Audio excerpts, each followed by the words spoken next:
जी अस्सलाम वालेकुम। First year class कैसी हैं? आज का हमारा जो लेक्चर है वो बुक 3 की पोएम है जी, poem number 17 the delight song.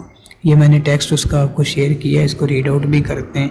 Delight song से मुराद है खुशी का नगमा। ये एन स्कॉट मोमेडे इसका जो है वो पोइट है और इसकी ज़्यादातर जो पोइट्री है वो नेचर से रिलेट करती है। जैसे हमने पहले भी वो लेयर पोएम पढ़ी हुई है, रेन पड़ी हुई है, तो उसका थोड़ा सा इसके अंदर भी जो है रिफ्लेक्शन होगा।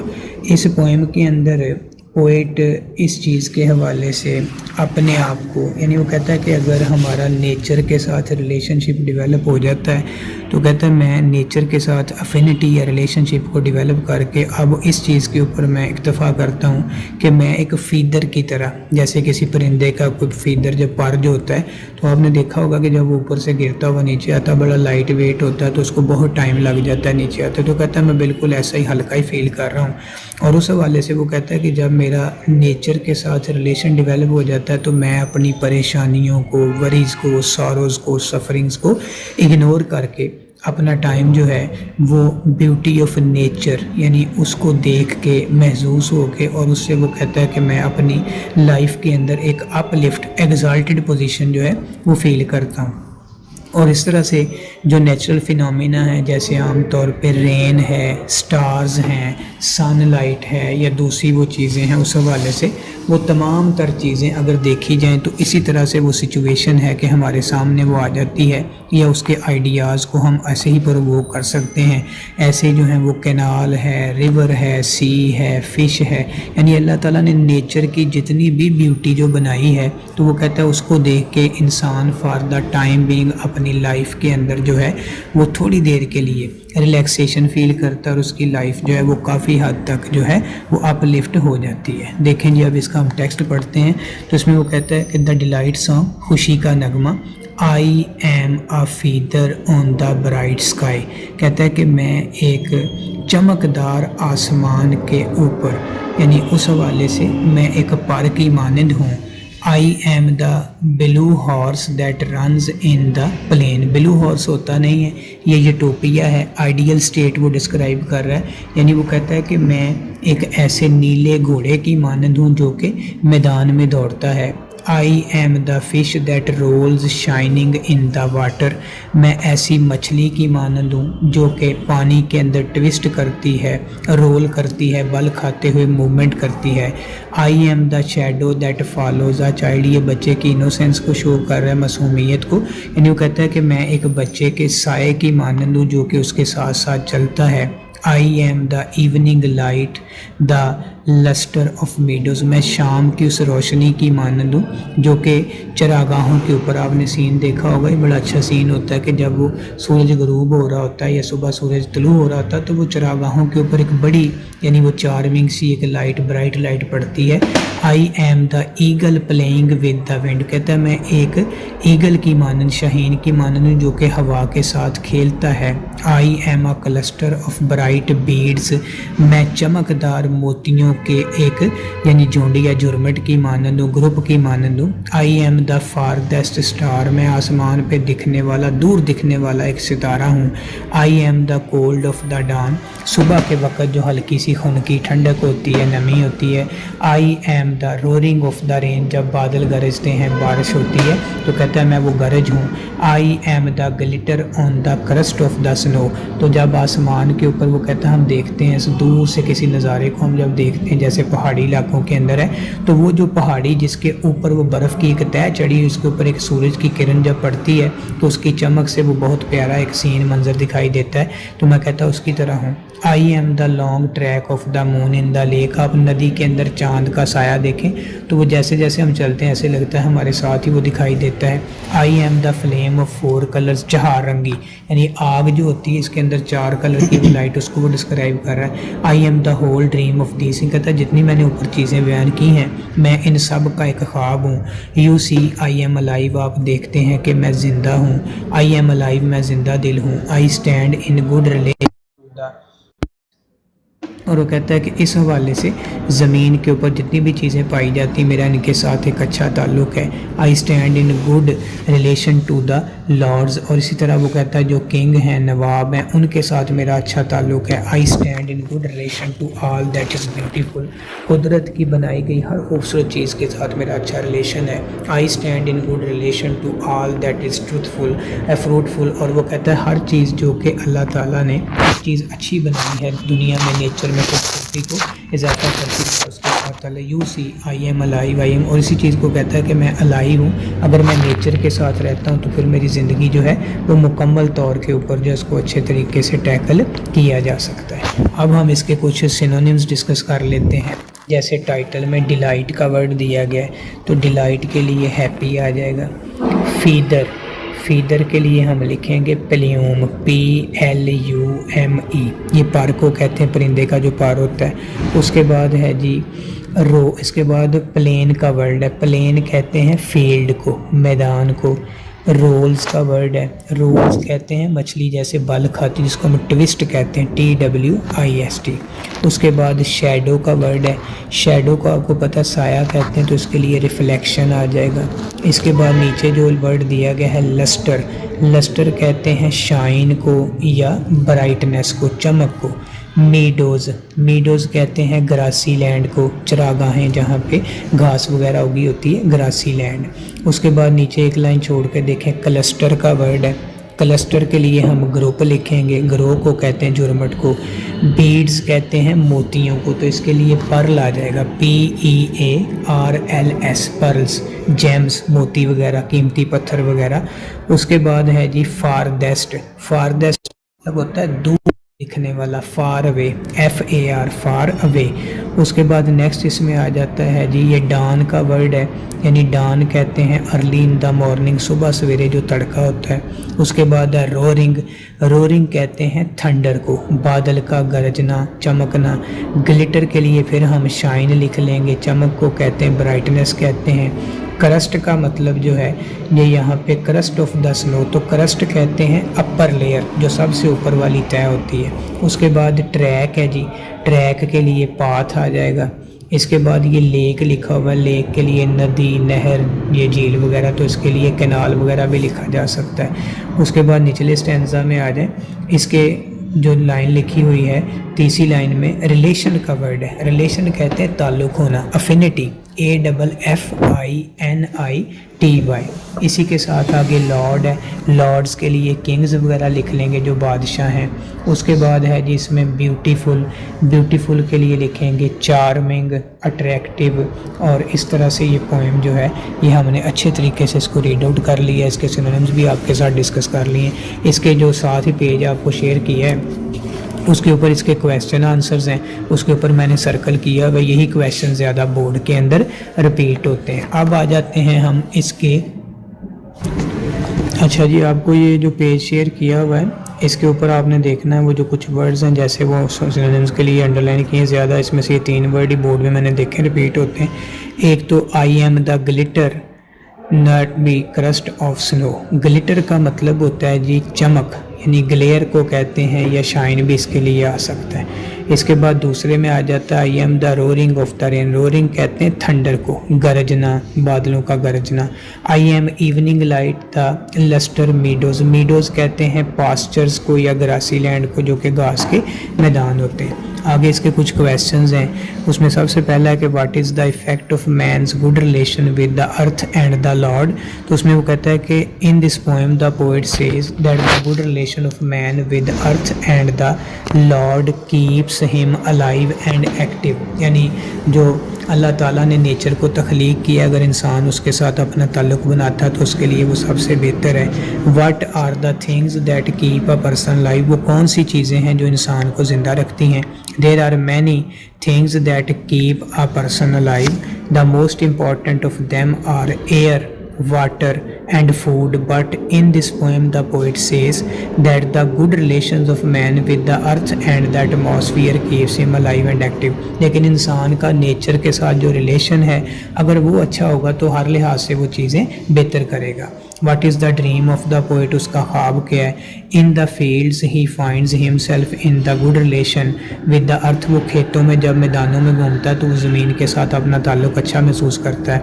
And the atmosphere that keeps him active and alive, the poet find himself attached with everything of nature that is free, और वो समझता है कि जो कायनात की हर चीज़ फ्री है यानी आज़ाद है, तो उस हवाले से उसका भी ताल्लुक बन जाए तो वो भी मुकम्मल तौर पे अपनी ज़िंदगी को आज़ादी के साथ जो है वो लीड कर सकता है। What do you understand when the poet says I am the shadow of follows a child, जब वो कहता है कि मैं उस बच्चे का साया हूँ जो कि उसके साथ चलता है, तो क्या मुराद है। This poem the poet when the poet says that the shadow that follows a child he tells that us that he is free and happy, वो बताता है कि वो बिल्कुल आज़ाद है, खुश है, like the shadow of a child, बच्चे के साए की तरह। नेक्स्ट है जी how can the crust of the snow glitter, के पहाड़ी का जो सबसे ऊपर वाला हिस्सा पीक है वो कैसे चमकता है। तो इस पोएम में that like song the poet feels he as free as the rain glitter on the crust of the snow, the crust of the snow glitters when the sun lights reflects from it, जब सूरज की रोशनी उसके ऊपर पड़ती है तो उसके साथ उसकी चमक पैदा होती है। उसके बाद है जी what is the real cause of happiness pointed out by the poem, इसके पोइट ने जो हमें बताया कि जो सही तरीके से खुशी की वजह है वो क्या है। तो in this poem the delight song the poet tells us the real cause और secret of happiness is that harmony which one has with nature. If one is the complete harmony with nature and has a good relation with everything, he will be happy. यानी अगर nature के साथ हमारी मुताबिकत मांगी होती है तो हम हर चीज़ को अच्छे तरीके से इंजॉय करते हैं और खुश रहते हैं। what does the line I stand in good relation with earth, इससे क्या मुराद है। वो कहता है कि in this line the poet tells us that he is in good relation to the earth and atmosphere. The poet tells us that if we are in good relation to nature, यानी एक ही बात है कि अगर हम nature के साथ relation रखते हैं, रिस्पेक्ट द नेचर करते हैं, तो we shall live happy and free life, तो ज़िंदगी को अच्छे तरीके से गुजारेंगे। आखिरी क्वेश्चन है इस लाइन में, वो कहता है I am the shadow follows a child, ये पहले भी हमने डिस्कस किया है। तो ये इनोसेंस की एग्जांपल है कि बच्चा जब मासूम होता है तो उस हवाले से वो कहता है कि हैप्पीनेस भी उसके साथ साथ फॉलो करती है, यानी बहुत अच्छे तरीके से वो अपनी लाइफ को लीड करता है। हाँ जी, अब पेयर नंबर 11 है जी जो आपको शेयर किया है, वो आपके सामने भी है पेज, उसको देखें। इसमें सबसे पहला जो 11 पे वो है एमिएबल, तो he has amiable habit. Amiable जो होता है ये हम दोस्ताना के लिए यूज़ करते हैं, यानी उसकी जो हैबिट्स हैं वो बड़ी दोस्ताना है। एमिकेबल कहते हैं पुरकशिश को। Pakistan has amicable relations with China, अब यहाँ पे यानी खुशगवार का मीनिंग भी आ सकता है कि वो उसके साथ जो है पाकिस्तान का चाइना के साथ बड़ा ही अच्छा दोस्ताना खुशगवार ताल्लुक़ है। वो पहला जो एमिएबल है पुरकशिश के लिए यूज़ कर सकते हैं। एक्सीडेंट का वर्ड हम हादसे को कहते हैं। His father died in a road accident, उसके फादर की रोड एक्सीडेंट में मौत वाक़ हुई। इंसिडेंट वाक़या होता है। His absence from the meeting was a strange incident for everyone, meeting में उसका ना आना सब के लिए एक अजीब जो था वो वाक़या था। एब्सटेन कहते हैं बाज रहना। He abstained from smoking throughout his life, उसने पूरी ज़िंदगी अपनी जो है उसमें वो स्मोकिंग नहीं की, उससे बाज रहा। रेफरेन भी बाज रहने को कहते हैं। ही रेफरेंड फ्राम हिटिंग हिम बैक, यानी उसने उस पर हमला करने या उसको मारने से अपने आप को रोका, बाज रखा। अमोरल होता है जी गैर इखलाकी। He is completely amoral person and respects no law, वो एक गैर इखलाकी पर्सन है और किसी किस्म के कानून की वो जो है वो परवाह नहीं करता। इमोरल होता है जी कि many police officers do not consider corruption an immoral act, तो ये इमोरल किसी एक्ट के लिए यूज़ किया जाता है भी गैर इखलाकी के। पुलिस वाले जो हैं बहुत ज़्यादा जो हैं वो क्या करते हैं कि रिश्वत को जो है वो एक गैर इखलाकी काम नहीं समझते। उसके आल्टर का वर्ड है जी, द आल्टर जो है यूज़ किया जाता है कुर्बान गाह के लिए। The priest was standing near the alter in the church, यानी जो पादरी था वो वहाँ पे क्या है कि चर्च में कुर्बान गाह के पास खड़ा था। आल्टर दूसरा जो है ये तब्दील करने को कहते हैं। Her mood will alter in accordance with the weather, मुताबिक उसका जो है वो बदल जाएगा। अफेक्ट जो होता है ये असर करने को कहते हैं। This medicine doesn't effect my heart rate या हार्ट बीट भी इसको कह सकते हैं कि दिल की धड़कन के ऊपर कोई इफेक्ट नहीं करती। इफेक्ट असर होता है। The magnetic effect was greater when the rod was length wise, यानी वो लेंथ वाइज अगर रॉड को रखा जाए तो उसका जो मैग्नेटिक जो मकनातीसी असर है वो ज़्यादा था। अपोजिट होता है मुखालफ, Australia and America are at opposite poles, दोनों जो हैं वो मुखालफ पोल्स के ऊपर हैं। अपोजिट किसको कहते हैं? ये हम कहते हैं मुवाफिक होने को। You will look good in his dress because the red dress is opposite for your complexion, क्योंकि तुम्हारे कलर की जो रंगत है उसके साथ ही रेड कलर जो है वो अच्छा लगता है, तो ये तुम्हारे लिए बिल्कुल मुनासिब होगा। एडमिट होता है किसी चीज़ को तस्लीम करना। He refuse to admit the patient in his hospital, यानी ये दाखिल करने को कहते हैं। उसने कहा कि उसने यानी मरीज़ को दाखिल करने से बिल्कुल इनकार कर दिया। कन्फेस जो होता है एतराफ़ करना। He will confess his crime, वो अपने जुर्म का एतराफ़ करेगा। एड मदद करने को कहते हैं। They give money to aid the rehabilitation programme, यानी उन्होंने इसको रिहेबिलिटेट करना, जो लोग तबाह हो जाते हैं दोबारा उनको बहाल करने के लिए पैसों की मदद की। ऐड होता है जी ये कोई इश्तिहार देना। You can not add fuel to this fire, ये ऐड डबल डी वाला ये इजाफा करने को कहते हैं। एक सिंगल डी वाला वो ऐड इश्तिहार होता है, तो ये डबल डी वाला इजाफा तो इसमें कहता है कि आप इस यानी फ्यूल को आग के ऊपर जो है वो उसमें इजाफा नहीं कर सकते। एयर होता है हवा। I like to breathe in fresh air, मैं ताज़ा हवा में सांस लेना पसंद करता हूँ। हेयर का वर्ड हम यूज़ करते हैं। हायर जो है ये होता है वारिस। After his death his heir will inherit a large property, उसकी मौत के बाद उसका जानशीन वारिस जो है वो काफ़ी ज़्यादा प्रॉपर्टी गेन करेगा, हासिल करेगा। एडिशन इजाफा करना। Such a coat will be a useful addition to my wardrobe, यानी मेरे जो कपड़ों की अलमारी है उसके अंदर इस तरह के कोड का इजाफा अच्छा होगा। एडिशन जो होता है किताब का कोई edition. The first edition of this book was published in 2019, यानी 2019 में इसका जो पहला एडिशन था वो इस किताब का शाया हुआ। अब आ जाएं जिसके साथ ही हम यूज़ करते हैं, जो आपके पास हमने करेक्शन के जो आपको मैंने पेज शेयर किया है, तो उसके ऊपर जो सेंटेंसेस हैं उसमें सबसे जो पहला सेंटेंस है वो देखिए, वो है जी कि good students do not waste their time, कि अच्छे तलबा अपना वक़्त ज़ाया नहीं करते हैं। The thief is being beaten by the police, ये पैसिव की सेंस है कि चोर की मुरम्मत पुलिस से की गई है, उससे उन्हें मारा गया। उसके बाद है if I went to Lahore, अगर मैं लाहौर गया तो I would buy costly things, तो मैं तुम्हारे लिए महंगी चीज़ें ख़रीदूँगा, यानी लाहौर चला जाता तो मैं तुम्हारे लिए ख़रीद भी लेता। They will be punished by the teacher, ये भी पैसिव की तरफ। विल बी के बाद हमेशा थर्ड फॉर्म आती है कि उनको उस्ताद की तरफ से सज़ा दी गई। Work hard lest you should fail, मेहनत करो कहीं ऐसा ना हो कि तुम नाकाम हो जाओ। Why did they make a noise, did के बाद फर्स्ट फॉर्म आती है कि उन्होंने शोर क्यों मचाया। वी हैव हेल्प्ड देम, हमने उनकी मदद की। उसके बाद है जी he will go to Karachi tomorrow morning, के कल सुबह वो कराची जाएगा। He looks as if he were mad, subjunctive mood है, वो ऐसे दिखता है जैसे कि वो पागल। दे टेक एक्सरसाइज डेली, आदत है उनकी वो रोज़ाना एक्सरसाइज करते हैं। We went to see picture last night, हम कल रात फिल्म देखने के लिए गए। इफ़ ही कम्स, अगर वो आता है, आई शैल हेल्प हिम, तो मैं उसकी मदद कर दूंगा। यू हैड बेटर के बाद हमेशा फर्स्ट फॉर्म आती है। You had better go to your doctor, बेहतर होता कि तुम अपने डॉक्टर के पास चले जाते। ही मेट मी यस्टरडे, कल मेरी उससे मुलाकात हुई। When the college bell rang, जब कॉलेज की घंटी बजी। आई वाज टेकिंग ब्रेकफास्ट, तो मैं वो कहता नाश्ता कर रहा था।